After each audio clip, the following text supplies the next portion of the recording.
What does this Mueller report mean? Well, it really doesn't mean a whole lot. It means that the it means a lot to the NFL. There's not a lot in there that I think people are looking for. The Mueller report concluded there's no videotapes, there's no crime, there's no cover-up, there's no nothing, essentially, that the league is free and clear. Now, the glaring difference between this and the Barbara Jones decision, and this clears the NFL of the firestorm for the time being. And, I mean, you can't argue with what was in the report. The Mueller investigation basically collected more than 3 million documents, searched the evidence that suggested anyone in the league office had seen the in-elevator video, and they didn't find any. They obtained call detail records of all outgoing, incoming, internal calls between February and September, which amounted to essentially almost 1.2 million calls. Didn't find any record of anything suspicious. They went through 404 devices connected to the league's network and found that nobody had seen that video. Now, this is what is in the report. You know, what more can you do? Well, we were talking about this earlier, and I agree. So they didn't see it. But don't you think, in the report, from what I read, the Baltimore Ravens knew exactly what happened in the elevator. Yep. They were told play-by-play what happened by an Atlantic City detective. So how could the Ravens have turned their head at that and not told the NFL? Well, again, I would just say this to that. A woman was dragged out of an elevator. What did we think happened? Right, absolutely. Right. Okay. Do we need an investigative report? Do we need a team to tell us? Do we need somebody to deduce that this woman got knocked out? I mean, please. Everybody knew that. You know, the question is, and then it just points out, again, which is something we've railed about for months at a time, the NFL did not handle the situation correctly, appropriately, swiftly.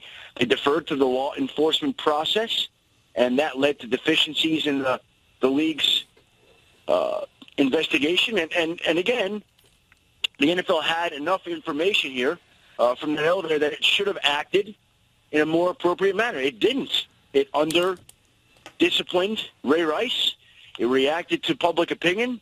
It didn't handle the events. These are all things we've established and gone over. That's the thing. I think everybody was waiting for the Mueller report to come out, and that there would be something in there that would tell you, that woman at the league office did see the video. They did know it. But that's not in there. That's just not in the report. But still, it didn't prove that they did the right thing, that they even wanted to see the video. And my question... But it never was going to. It never was going to do that. No, it was never going. That's why, I mean, to me, it's much ado about nothing. I don't think it changes the image of the NFL. But just from talking to people around the league as you do, all right, never mind firing Roger Goodell. That just seems silly considering none of the 32 owners want to go there. But doesn't it bother you or people around the league that he still has the exact same power? That as this league tries to clean up its image and as this league is trying to rid themselves of domestic violence, as John Mara said earlier today, that the guy that screwed this up so royally is still the one that's now going to correct the situation? Well, again, this is a problem that I'll let the NFL and the NFLPA fight out, right? Because they have conflicting and divergent views on how this should be handled, and the NFL believes that the commissioner's office has always had the ultimate authority in all these discipline issues, and the NFLPA believes that it'd be better if there was an independent third party ruling over such matters, and it didn't happen in the new personal conduct policy that the league handed down. So that's a matter that obviously has upset a lot of players and NFLPA officials, and it's something that the NFL is insistent on, that it does not want to change or budge, despite the fact that there have been some misfailings here and over the last calendar year. So, yeah, I mean, it all depends on your perspective and which side you're on there. It is strange, though, Adam. I'm not coming down on either side, but if you're a player, you get punished for the most part when you mess up. And the NFL, this is an epic fail, and nobody's getting punished. Not even a slap on the wrist for anybody.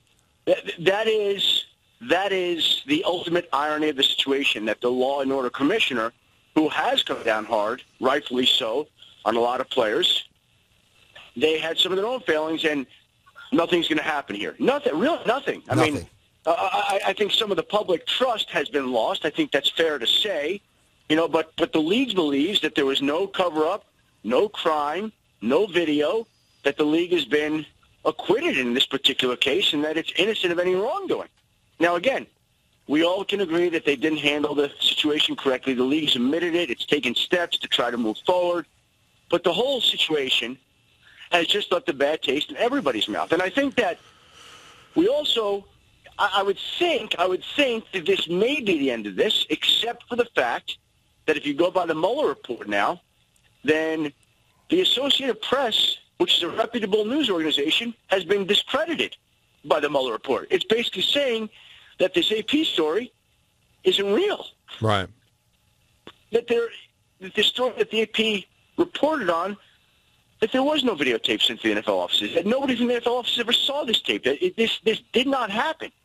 And yet the Associated Press reported on this. So which one is it? So the AP made this up? It's fiction? Or, as the Mueller report, a 4-month investigation that spoke to 200 employees, that went through all sorts of interviews with 200 league employees and 400 devices and 1.2 million phone records and all these things like that. There's no evidence this happened, right. What the AP said. So you decide what you believe. Yeah, that's what'll happen. I mean, the people that want to believe it will believe it, and the people that don't won't.